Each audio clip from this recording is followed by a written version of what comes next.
Hello and welcome to Lesson 7, where we're going to be learning about for loops. I'm still recovering from a bit of a cold, so please excuse my raspy voice. But let's get into it. So we have quite a few projects. We have 6 lessons along with their tasks and project 1. So we're going to put these all into their own folder so that we clean up our Solution Explorer over here on this left side a little bit. I'm going to do that by selecting our solution, right-clicking, Add, New Solution folder, and that's going to put this folder right here. And now we can give it a name. I'm going to call it Lessons 1 through 6. And now I'll select Lesson 1, and I'll hold Shift, and then I'll click on Project 1, and that will select everything between my 2 clicks because I was holding Shift. And now I will drag all of those projects into the new folder. And we see now we have a little toggle button, and all of these projects are inside of this folder now. So I'll close that to clean it all up, and now we can create our Lesson 7 project and continue on. Alright, and here I created the project. I named it Lesson 07, and the CS file is named for loops. So we're going to have to learn one thing before we actually get into how to do a for loop. Something that I skipped over, but now we're going to circle back and cover it. And that's going to be how to easily increment your variables. So let's start here inside of our main. I'll create an integer, name it x, and I'll set its initial value to 0. And here I just want to increment the value of x by 1. So the way that we know how to do it is by saying x equals x plus 1, semicolon. So at this point in the project, x is going to be equal to 1, because 0 plus 1 is 1. But now let's do the same thing, but let's do it in a simpler form. So what we're going to do is we're just going to say x, and we want to increment its value by 1, so we're going to say plus plus, and then semicolon. And at this point in the program, x is going to be equal to 2. An easy way for us to increment a value, instead of doing this line of code, we can do this. So it's just 3 characters, our variable name, and then plus plus. And that's the easiest way to increment a value by 1. And we can do it again, and we'll say x plus plus. And at this point in the program, as you could imagine, x will be equal to 3. I won't put these semicolons. And let's do a console write, just to test that we're getting the right value. So I'll put a label, x equals, and I'll concatenate x onto it. And just like we have an x plus plus, you can also choose to decrement your variable by 1 by doing x minus minus. So very intuitive. So if we do x minus minus here, at this point in the program, x is going to be equal to 2, because x was equal to 3, like we had on line 12, and then we said x equals x minus 1 by doing x minus minus here on line 14. So 3 minus 1 equals 2. So x is equal to 2. And we'll just print the variable one more time. So now save and run this.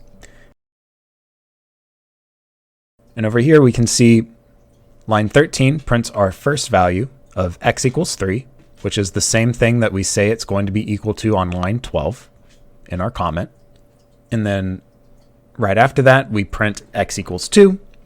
So line 14 did work, and we did subtract 1 from x. So that is x plus plus and x minus minus. So we can increment and decrement an integer variable by 1. But its usefulness doesn't stop there. Let's create another variable y and set it equal to 0. And now I'm going to add 2 to y. And I'm going to do it the way that we know how first. So y equals itself plus 2. So at this point in the program, y equals 2. And now let's do it the shortcut way. So I'm going to say y plus equals 2. So we're not setting its value to 2. Line 19 does the exact same thing as line 18. So the value of y here is going to be equal to 4, because y plus equals means y equals itself plus the value 2. So 2 plus 2 is 4. And we'll do a right line. And now we're going to use the same shortcut, but we're not going to increment it by 2. what we're going to do is we're going to decrement it, and we're going to decrement it by 3. And the value of y at this point in the program is going to be 1. And I'll do a console write to see what the value is here. And we'll run the program. And if we look at our y's, y equals 4, which is the same thing we say it's equal to on line 19.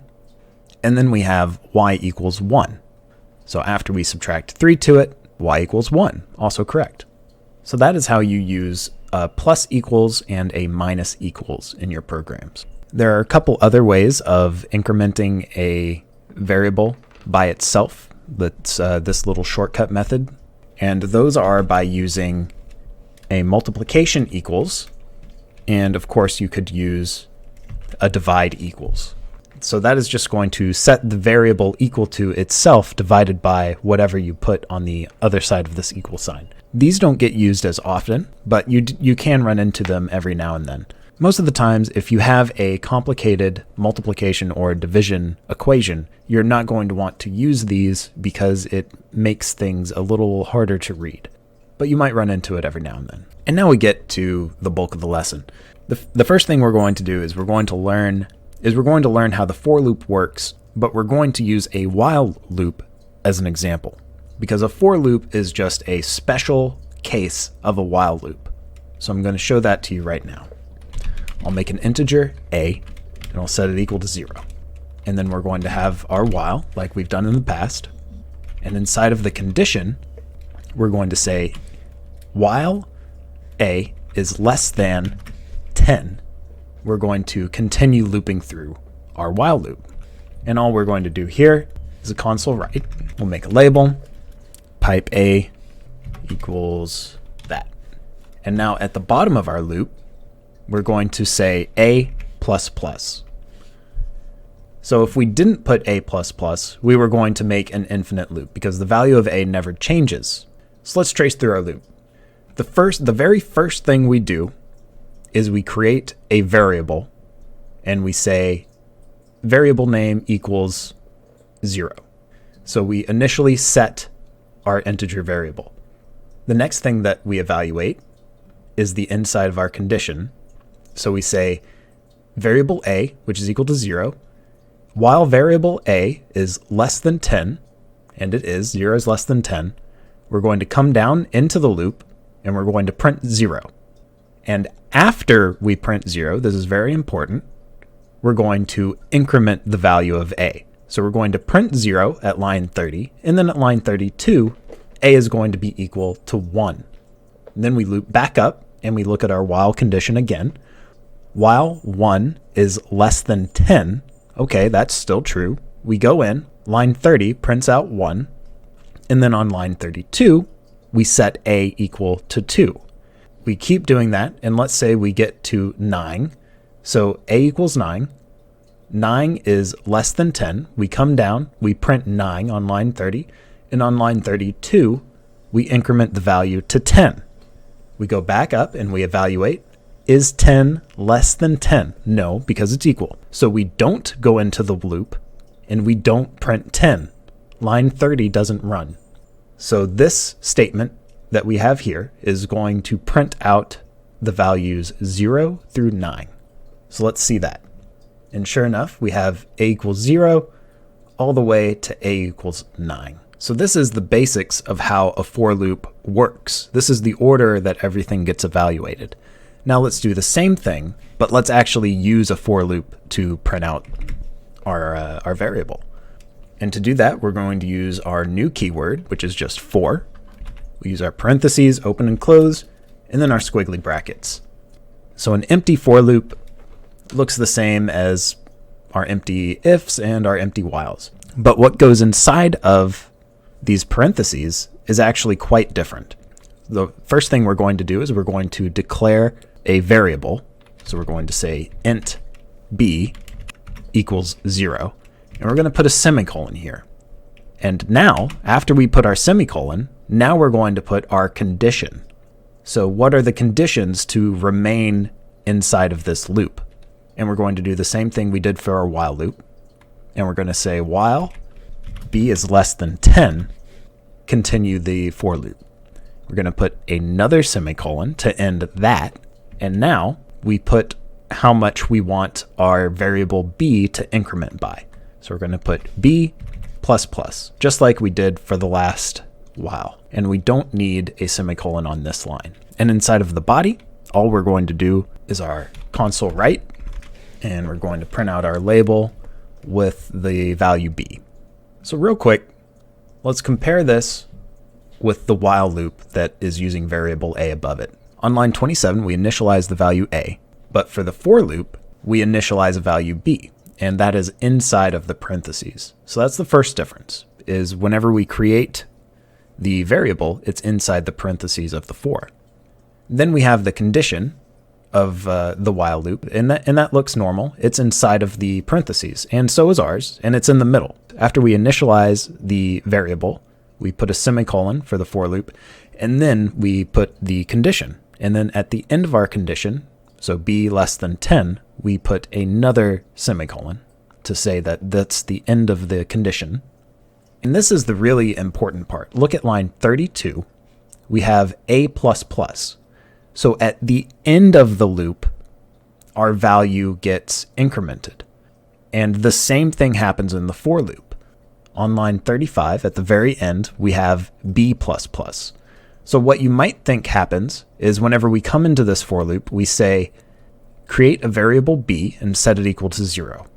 Okay, while 0 is less than 10, and then this is wrong, but you might think, okay, now we go on to b plus plus. So 0 plus 1 equals 1, and then you go in and you print out your label b equals 1 because you did this plus plus.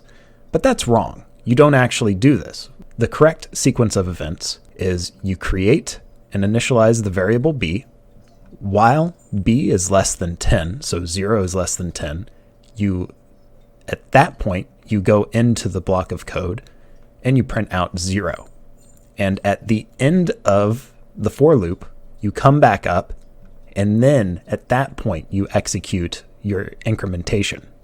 So you already printed 0, and now you come back up and you say b plus plus. So b is now equal to 1, and after you increment it by 1, you run the evaluation again.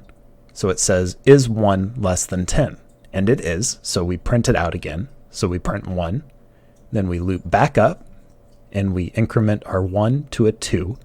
Is 2 less than 10? It is, so we print 2, and we keep doing that until we get to 9. Is 9 less than 10? It is. We print 9.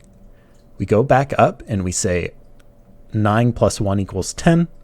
Is 10 less than 10? No, it's not. So we don't print 10, and we exit our for loop and continue on with the program. So I hope you can see that these two loops are going to do the exact same thing. They're going to print out the values 0 through 9. And one thing we're going to need to do before we run it is we need to print a new line. So we're just going to say console.writeLine, and we're going to put a blank line right in between the two lists. So now let's run it. And we see that we print out our while loop, which uses a, and then we print out our for loop, which uses variable b. And both of them are printing 0 through 9, just like we thought they would. So now let's make a few more for loops, do things in a bit of a different way. First, let's make a for loop that goes up by 2s. So let's say for integer c equals 0 to begin with. While c is less than 20, c is going to increment by itself plus 2. So it's going to start at 0, and here we'll add our write line. So we'll print out 0, we'll increment the value by 2, and then we'll print out 2, and then we'll increment the value by 2 again. So it's 2 plus 2 equals 4. We'll print 4, then add another 2, so 6, and we'll continue like that all the way up until we get to 20, and we are not going to print the value 20. So it's going to print the values 0 through 18 for this loop. And we are going to need some white space here. So we'll do a console write line. And right underneath it, let's make another one. But first we'll do our white space. And for this for loop, we're actually going to decrement. We're going to have our looping value go down. We're going to start at 50 and we're going to go down to 40. So we're going to make a for. I'm going to say int d is equal to 50. So we're starting at 50. And while d is greater than 40, we're going to execute the for loop. And after that, we're going to decrement d by 1. So let's do our print line. So this loop is going to first print the value 50, and then it's going to decrement d by 1. Then it'll print 49, and it'll go all the way down to 40, and it won't print the value 40. So this is going to print 50 through 41. We'll put a space between those two lists. And this one is actually going to be a bit more complicated. What we're going to do for this for is we're going to increment our variable by multiples of 5. So we'll make our for. We'll initialize a variable e, and we're going to set its initial value to 1. And while e is less than or equal to 125, we're going to take the value e and we're going to multiply it by itself times 5. And inside of here, we'll do a right line. So the first value we're going to print is 1. Then we'll take 1 and we'll multiply it by 5. So 1 times 5 is 5. We'll print 5 and we'll do the same thing again. 5 times 5 is 25. And we'll print 25. And then we'll get to 125 and we'll print that out. So this is going to print 1 through 125. And it's going to include the 125 because we have that equal sign there. So let's run all these and see if they print out what we think they do. And I realized I have right lines here. I want those to actually be rights. So now let's run this and make sure it prints out what we think it should be. And we have our C for loop, which is printing in increments of 2, just like we thought, 0 through 18. The D for loop, which is decrementing by 1, that starts at 50 and goes all the way down to 41. And then our last one, which goes up by multiples of 5, so 1, 5, 25, 125. So those are all working the way that we thought they should. That's the end of the lesson. Now what you need to do is create another project, and you can go and get the assignment from finalparsec.com, or you can copy it from this video. So I'll do that, and we can go over what the assignment is. And the task is going to be the same thing that we did with while loops, but we're going to change the loop from while to for loops. So it should be a pretty easy task for you. So what we do is make a for loop that prints 10 through 20 with a separator in between it and the next loop, and then print a row of stars between that output and the next output. After that, you'll make a for loop that prints all of the even numbers from 2 through 20. So I want it to include 2 and include 20, and then print another row of stars. And finally, make a loop that prints the powers of 2 starting at 1 and going all the way to 256. Use a console.write, just like we did in the assignment, and print everything out on a single line with spaces in between the numbers. And then I have some example output of what you need to be getting. So try this out on your own, and then you can come back and take a look at my solution. So here's how I solved it. You can pause the video and take a look at the code for as long as you need. And maybe you did things a little bit differently. The variables can have different names, that's fine. And maybe you didn't do the powers of 2 the same way I did. As long as the output is the same, you did it correctly. So good job. That's it for lesson 7. Links are in the description. If you have any questions, please comment below, or you can go to our Discord channel and get in touch with me there. Like and subscribe if you thought this video was helpful, and I'll see you next Tuesday.